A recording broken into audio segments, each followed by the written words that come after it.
Hello बच्चों, कैसे हैं आप सब लोग। I hope you all are good और आप अच्छे से अपनी पढ़ाई कर रहे हैं। मेरा नाम सिमरन कौर है और आज हम लोग पढ़ेंगे डी ब्लॉक एलिमेंट्स।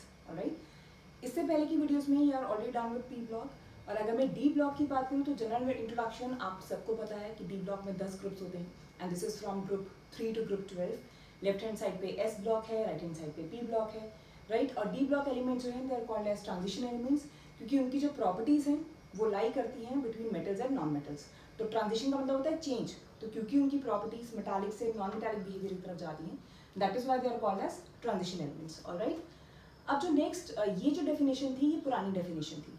अब नई डेफिनेशन क्या है कि कोई भी ऐसा एलिमेंट जिसमें चाहे वो एटॉमिक फॉर्म में चाहे आयनिक फॉर्म में, अगर उसमें कंप्लीट फील्ड डी ऑर्बिटल्स नहीं है, it will be considered as transition elements. Alright, ये इसके बारे में कुछ बेसिक सी चीज़ें जो आपको हर जगह मिल जाएंगी। बेसिक पर्पस ये वीडियो बनाने का ये है कि बहुत सारी ऐसी प्रॉपर्टीज़ हैं जिनमें बच्चों को लगता है कि उनको बहुत सारी चीज़ें लर्न करनी है, जबकि एक्चुअल में ऐसा नहीं है। अगर आपको सिर्फ और सिर्फ एक इलेक्ट्रॉनिक कन्फिग्रेशन लिखनी आती है तो उससे ही आप डी ब्लॉक की सारी प्रॉपर्टीज़ को एक तरह से समझ सकते हैं। ऑलराइट, तो आपको सिर्फ और सिर्फ क्या करना है, आपको सिर्फ और सिर्फ इलेक्ट्रॉनिक कन्फिग्रेशन लिखनी आनी चाहिए। उसके बेसिस पे देखिए कितनी सारी प्रॉपर्टीज़ हैं जो आप लोग इन इलेक्ट्रॉनिक कन्फिग्रेशन के बेसिस पे समझ सकते हैं। Right, so let's get started without wasting much of the time. तो ध्यान से देखिए, सबसे पहले है तुम्हारे पास ये वाला। मैंने यहाँ पे एक सिंपल इलेक्ट्रॉनिक कन्फिग्रेशन लिखी है। This is 3D series of the D block. आपको पता होगा डी ब्लॉक में 3D सीरीज है, 4D सीरीज है, 5D सीरीज है। ऑलराइट, तो मैंने फर्स्ट 3D सीरीज लिखी है जिसमें स्कैंडियम से शुरू होकर जिंक तक है। ये this is atomic number 21, 22, 23 and so up to 30। ये इलेक्ट्रॉनिक कन्फिग्रेशन आपने क्लास 11th में सीखी होगी। तो इसमें जैसे 21 इलेक्ट्रॉन्स है, so this is argon 18, 4s2, 3d1, right and so on. सारी इलेक्ट्रॉनिक कन्फिग्रेशंस एज सच हैं except these two which are exceptional cases. आप लोगों ने ये क्लास 11th में भी पढ़ा है, कॉपर एंड क्रोमियम। राइट, सिर्फ ये दो एक्सेप्शनल केसेस है जिसमें स्टेबिलिटी की वजह से जो electronic configuration it has change to 4s1 3d5 and 4s1 3d10। Alright, अब यहाँ से देखिए पहली जो प्रॉपर्टी है वो ये है कि हम यहाँ से जनरल इलेक्ट्रॉनिक कन्फिग्रेशन निकाल सकते हैं। कैसे? आपने पढ़ा हुआ कि अगर S ब्लॉक होता है तो आप लिखते हैं उसकी general electronic configuration is NS1 to 2। Alright, P block में आप लिखते हैं NS2 NP1 to 6। अब अगर मैं D ब्लॉक में देखूं तो आपको एक चीज नजर आ रही है कि जो मेरा 3D ऑर्बिटल है उसमें जो इलेक्ट्रॉन्स हैं 3D शेल में वो 1 से 10 तक फिल हो रहे हैं। एक ऑर्बिटल में 2 इलेक्ट्रॉन्स फिल हो सकते हैं, D 5 होते हैं, टोटल ऑफ 10 इलेक्ट्रॉन्स फिल हो रहे हैं। इसके अलावा 3D 1 से 3D 10, तो जो D है D तो चेंज हो रहा है 1 to 10, ये आप सब बच्चे इलेक्ट्रॉनिक कन्फिग्रेशन से देख सकते हैं।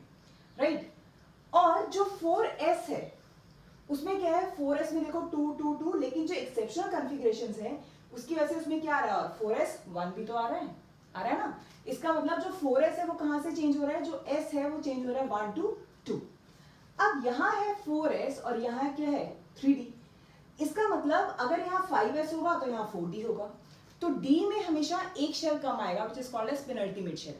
Right? This is called as penultimate. Ultimate का मतलब लास्ट, penultimate का मतलब सेकेंड लास्ट। तो इसकी जनरल इलेक्ट्रॉनिक कन्फिग्रेशन क्या हो गई, NS1 to 2 N-1D 1 to 10। ये सब बच्चों को समझ में आ रहा है। How it has general electronic configuration of this, कि यहाँ पे एक हमेशा कम होगा ये। And why we have 1 to 2 आप देख सकते हैं because of this exception configurations, और D जो है वो तो 1 to 10 है ही है। राइट, तो पहली चीज आपको क्लियर होगी general electronic configuration from this electronic configuration. अब नेक्स्ट तुम्हारे पास आता है ऑक्सीडेशन स्टेट्स। अब ऑक्सीडेशन स्टेट समझो, यहाँ पे this is 4s2 3d1।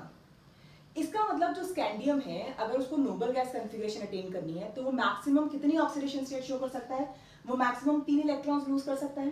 Right, सो इसका मतलब स्कैंडियम जो है it can form maximum of +3। Scandium में सबसे ज्यादा क्या हो सकती है ऑक्सीडेशन स्टेट, +3 हो सकती है। राइट, टाइटेनियम के केस में क्या हो सकती है, +4 हो सकती है।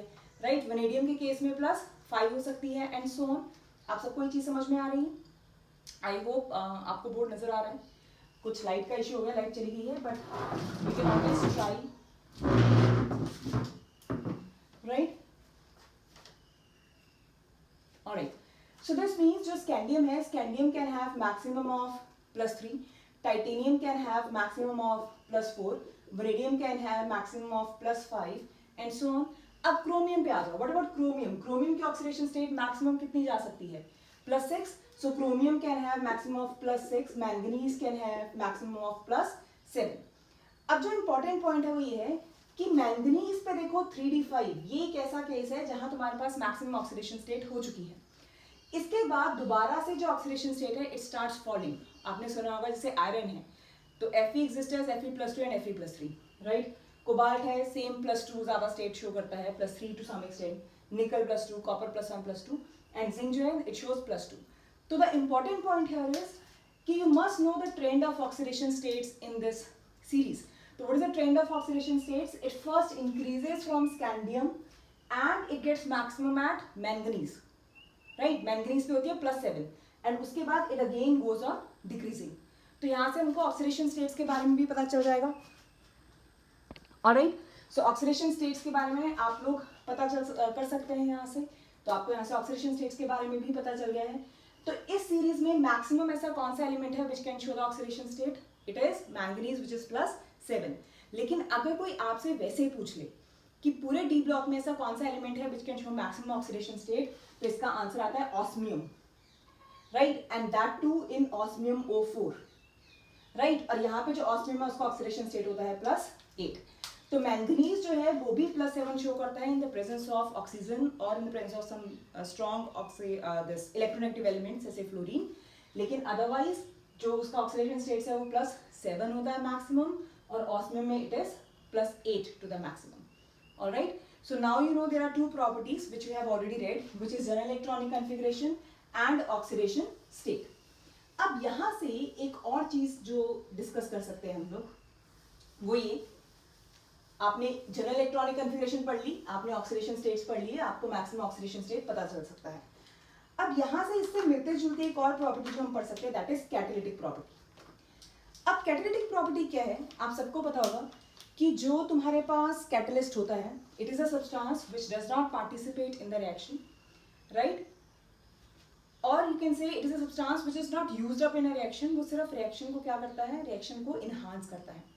तो कैटलिस्ट क्या करता है, वो एक रिएक्टेंट, जैसे मान लीजिए कोई रिएक्शन है A+B gives you C, तो मान लो तुम्हारा जो कैटलिस्ट है वो X है, तो वो कैटलिस्ट क्या करेगा, वो मान लीजिए A के साथ बाइंड करके पहले कोई इंटरमीडिएट बना रहा है AX, and then this intermediate when combines with B it can form C।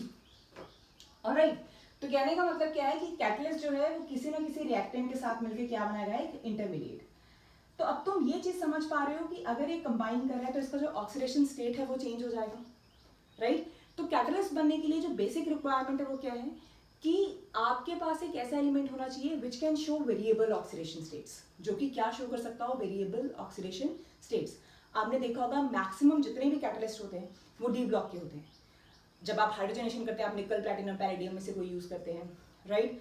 आप जब कोई भी आप ऑक्सीडाइजिंग एजेंट यूज करते हैं, आप KMnO4 या K2Cr2O7 यूज करते हैं, इसका जितने भी मैक्सिमम हमारे पास कैटलिस्ट होते हैं all of them they belong to the D block, right.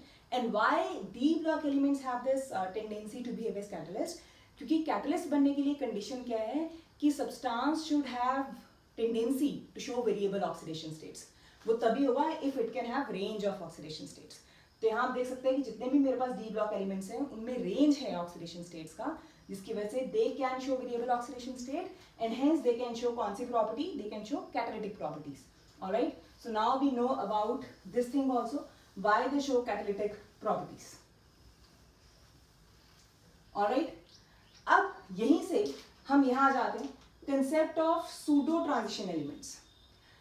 अब अभी जब मैंने तुम्हें ट्रांजिशन एलिमेंट्स की डेफिनेशन बोली थी तो मैंने बोला था कि नई डेफिनेशन के अकॉर्डिंग कोई भी ऐसा सब्सटेंस जो आयनिक फॉर्म में या एटम की फॉर्म में ऐसी ऑक्सीडेशन स्टेट ले आओ, यानी कि आयन, कोई भी ऐसा आयन बना लो या एटम की फॉर्म में उसमें जो डी इलेक्ट्रॉन्स हैं वो 10 के 10 नहीं होने चाहिए, मतलब कंप्लीटली फिल्ड डी शेल नहीं होना चाहिए, डी सब शेल, तो वो क्या माना जाता है, then it is called as transition element. Alright, अब यहाँ जो इंपॉर्टेंट पॉइंट है वो है जैसे जिंक। अगर मैं जिंक की बात करूं तो I have already told you इसका जो कॉमन ऑक्सीडेशन स्टेट है वो +2 है। तो +2 का मतलब क्या है कि +2 में भी जो जिंक है उसका इलेक्ट्रॉनिक कन्फिगरेशन क्या बनेगा, 3d10। तो इसका ना इसमें तो कंप्लीटली फिल्ड डी है, तो क्या ये ट्रांजिशन एलिमेंट माना जाता है, नहीं माना जाता, राइट। तो जिंक और उसके नीचे जैसे सिल्वर है, सिल्वर के साथ भी सेम ही केस है, तो जो भी एलिमेंट्स इसके नीचे आएंगे उन सब केसेस में आप ये कहते हैं कि जिंक जो है it will behave as what? It will behave as pseudo transition metal. ये कैसे behave करेगा? Pseudo transition metal. और अगर आपसे कोई पूछे कि इसका रीजन क्या है, तो आप इसका रीजन क्या देंगे? बोलिए कि इस केस में क्योंकि completely filled D है, तो that is why it is not fulfilling the basic condition to act as transition metal. ठीक है, तो यहां से आपको पता चल गया कि zinc. Okay, this is your homework. आप मुझे बताएंगे इस वीडियो में कमेंट करके कि एक सूडो ट्रांजिशन मेटल का नाम मैंने आपको बता दिया जिंक. बाकी के दो कौन से हैं जिनको सूडो ट्रांजिशन मेटल गिना जाता है because of 4d10 and 5d10. Alright, तो हिंट दे दिया मैंने कि उसके एंड में 4d10 आएगा और नेक्स्ट के एंड में 5d10 आएगा. So now we know the concept of pseudo transition elements also. So इसको खत्म कर देते हैं. तो अब I hope you can see कि आपको यहाँ से बहुत सारी प्रॉपर्टीज हैं जो पता चल गई हैं फ्रॉम द इलेक्ट्रॉनिक कॉन्फ़िगरेशन. ठीक है, आई होप कि इस इलेक्ट्रॉनिक कॉन्फ़िगरेशन के बेसिस पे आप ये सारी प्रॉपर्टीज पता कर सकते हैं.